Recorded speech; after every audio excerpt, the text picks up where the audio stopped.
So, some people would say poverty can be defined in terms of not having the resources to meet one's basic needs, which then begs the question, what constitutes basic needs? Now, absolute poverty, of course, is in a context where, sometimes called abject poverty, where people are not having enough food and water to sustain bodily function on a long-term basis. So they're literally starving. Yes. And most people would understand that as being a terrible state of affairs that we should do everything possible to minimize. But then beyond that, we can think in terms of other thresholds, which take us back to the question of a broader conception of need. So having an adequate standard of housing, for example, having access to healthcare, having access to good education, and then further up, if you like, the hierarchy, having a sense of being included in your society, a sense of belonging. So I think it's important that people understand that there's no one standard or threshold for determining poverty, except perhaps at the very lowest, which we've talked about as sort of absolute abject poverty. Beyond that, there are lots of potential thresholds, and we can determine those thresholds on a range of bases and using a range of methods. So one of those is to set income thresholds, and another is to set thresholds based on material hardship. So I wonder, Simon, maybe you could just talk a little bit about how we go about measuring poverty, both on an income basis and then on a hardship basis, so people understand how in a country like New Zealand we think about poverty.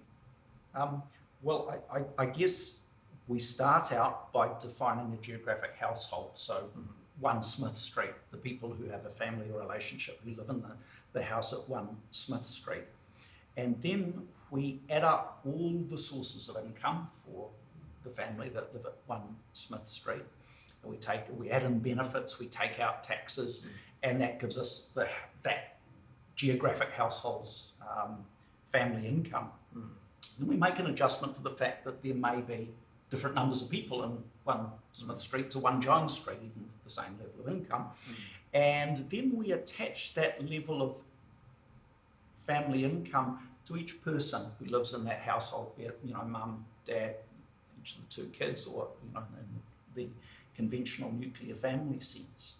And then we rank all the people in New Zealand according to that income attached to them from the highest to the lowest. And then we've got to find a line up, and, often that line is a percentage of the below the middle person, 50%, 60% of the median person, and we define people below that as poor, and that's an income measure of. And why is 50 or 60% used? Well, mostly because that enables us to make international comparisons by that particular standard. And isn't it also partly because that's been sort of agreed on internationally, to the extent there's any agreement, and it's because it kind of relates to the point at which people really start struggling to meet many of their needs. That's the aim. Yes. And where people start being effectively excluded. But there's a degree of arbitrariness to it. Sure. Now, the other thing we can do is we can go out directly and survey people as to what they lack. Can you heat your home? Can you provide your children with 2 good pairs of shoes? Those sorts of questions. And we define, families which report a high number of lacks as suffering from material hardship. In thinking about how we should measure poverty in a country like New Zealand, we draw on both income-based approaches and these hardship approaches, and we don't take the view that this is sort of one right measure. There are a range of measures, and they each kind of show us something different about the scope and scale of the problem. And what is evident in New Zealand, if we look at the poverty data that's been produced now over some decades, is that whereas in, let's say, the mid-1980s, we had relatively low rates of poverty for most categories of household, whether they were individuals, families, the elderly, whatever.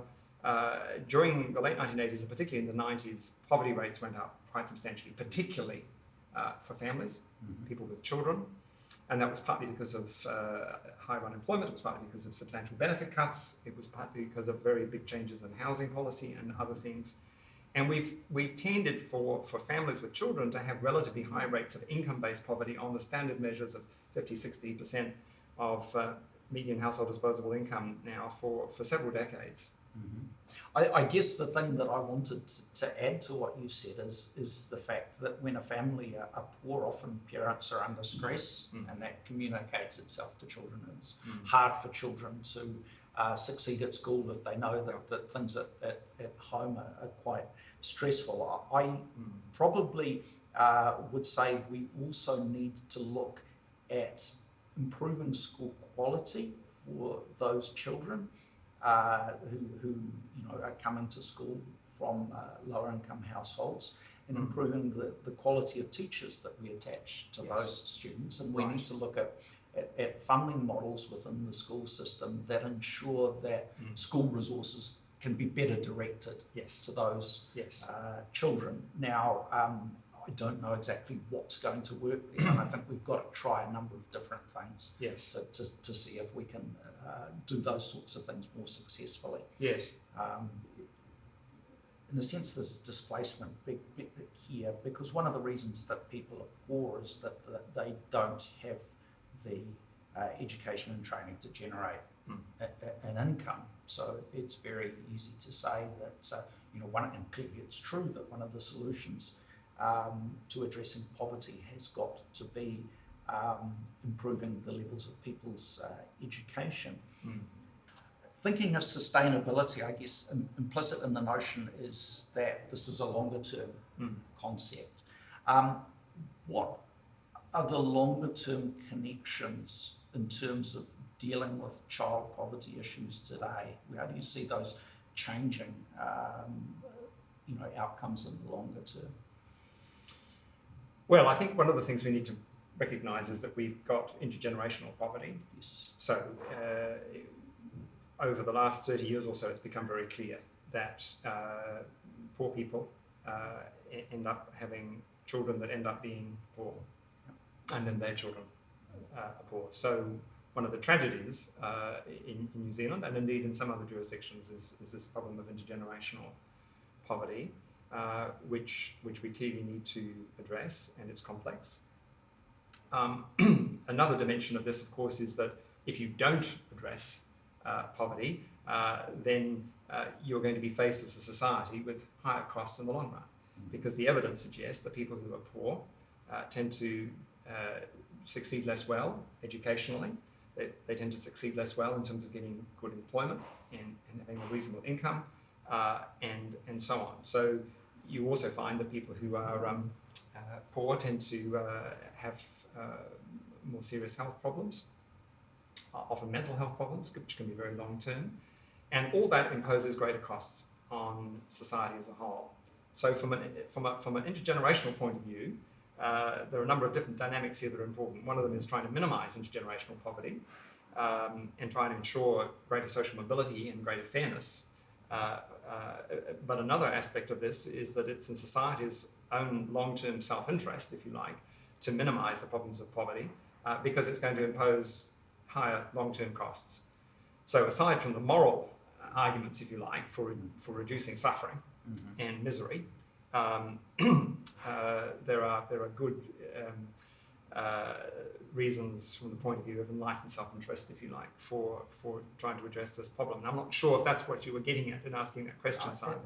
It's certainly a lot of what I was getting at. I mean, I think that when we talk about addressing poverty, we're talking about improving lives of children often, tomorrow, the day after, and in the long term when they become adults in all sorts of constructive ways that enable society as a whole to function as a better thing. And then obviously that has a positive intergenerational thing.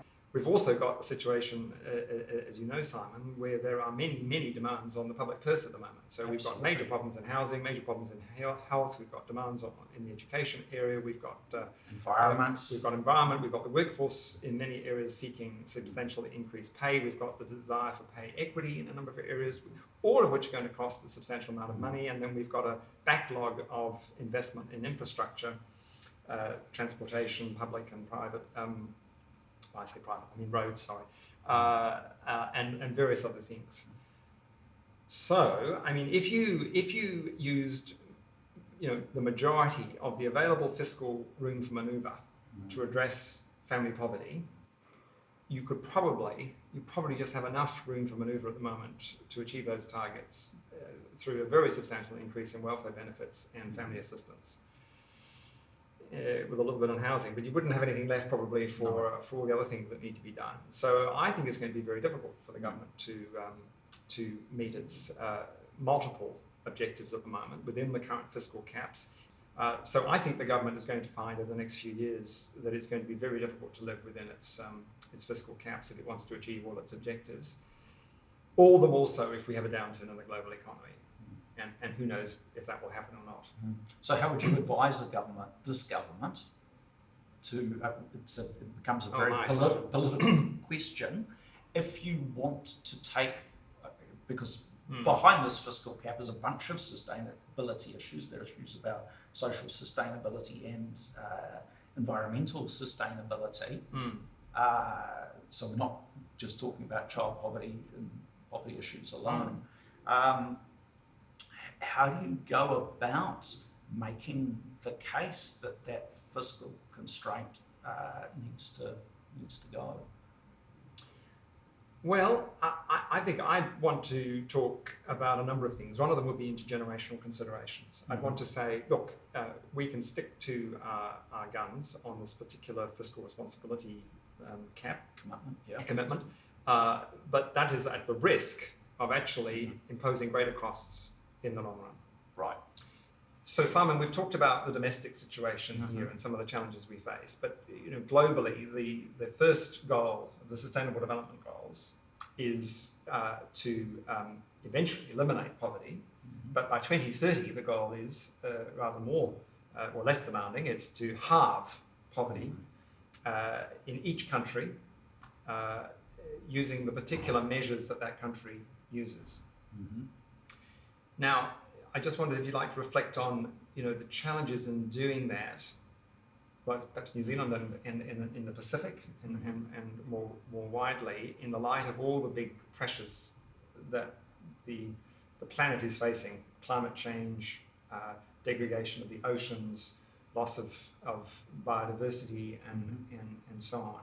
Is this goal of reducing poverty very substantially by 2030 and then ultimately eliminating, is that really realistic? It's a massive challenge, and the reason it is a massive challenge is we can look at one of the countries that's been most successful in reducing absolute poverty in the last 2 or 3 decades. It's China. And they have done that at the expense of other sustainable development goals, in the sense that they've engaged with a lot of dirty technologies in terms of generating that growth. That's been a sacrifice in the quality of the environment. So there's going to be a really big challenge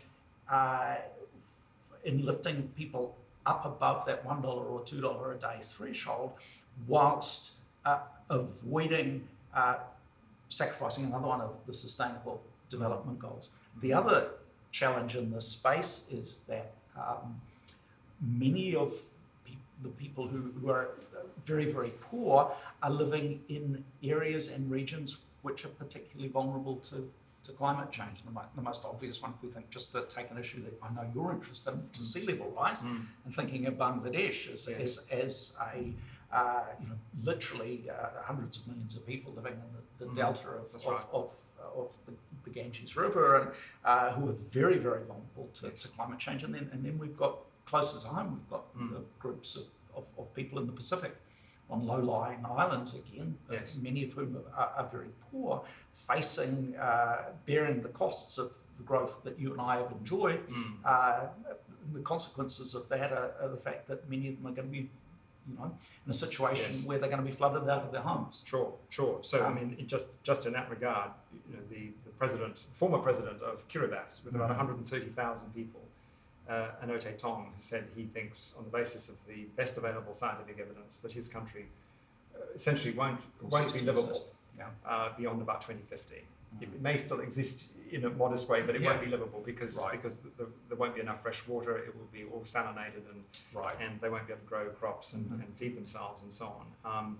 And then you've got other microstates and small atoll states like Tokelau would be the Tokelau, Tuvalu, Marshall Islands and so on, which are also facing very, very severe challenges over the coming decades. So we need to reckon here in New Zealand with the fact that we are probably going to have to be responsible for some substantial climate refugees under the UN conventions of various kinds. They're not known as, they're not technically refugees, but in effect they will be refugees.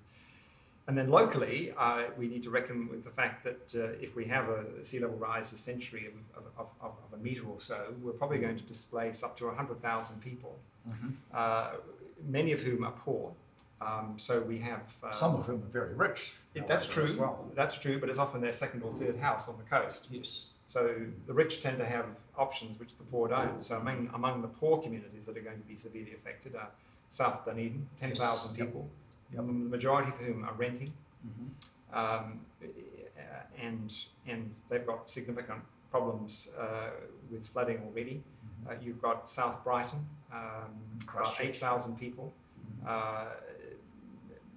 middling to poor area, which is going to face very significant challenges, and then many other communities in coastal cities, in towns, whether it's Nelson or Napier, Tauranga, Invercargill, Greymouth, and so on. So we're going to be faced with having to cope with large numbers of people over time being moved from vulnerable coastal areas, and that's going to impose some significant costs.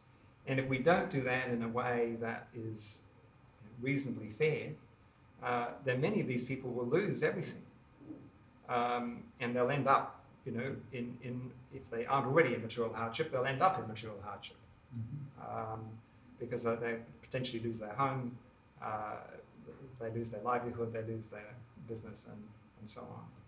So that's one of the challenges among many that we face, and that in effect every coastal country on the planet is going to face over the coming century. We don't know necessarily the speed with which seas are going to rise, but rise they will.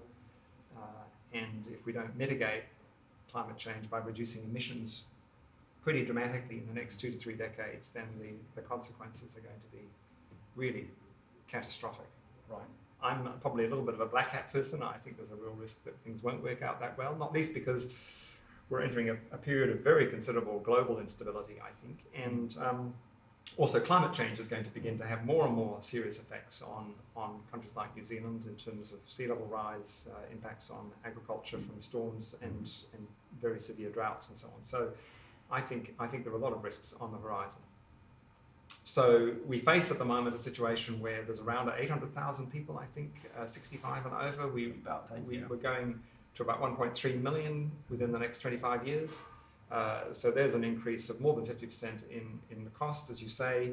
Many of the people who will be retiring in the coming decades won't have the benefit of owning their own home in the way that their predecessors did, and former generations did. So they're going to need more assistance. So there's going to be an extra burden on the state from that. And I think there's going to have to be a serious national conversation about whether this is sustainable. So, one of the big issues in my view going forward is how do we build a greater sense of kind of solidarity and a deeper level of compassion, but also an understanding of what's in our enlightened self-interest on a long-term basis, that if we have a very divided society, in the end, that's going to be, it's going to make us all the poorer in a variety of ways. All the best. Good, Yeah, good to talk. Yeah, All right. excellent to talk. Okay. Yeah. Thank you.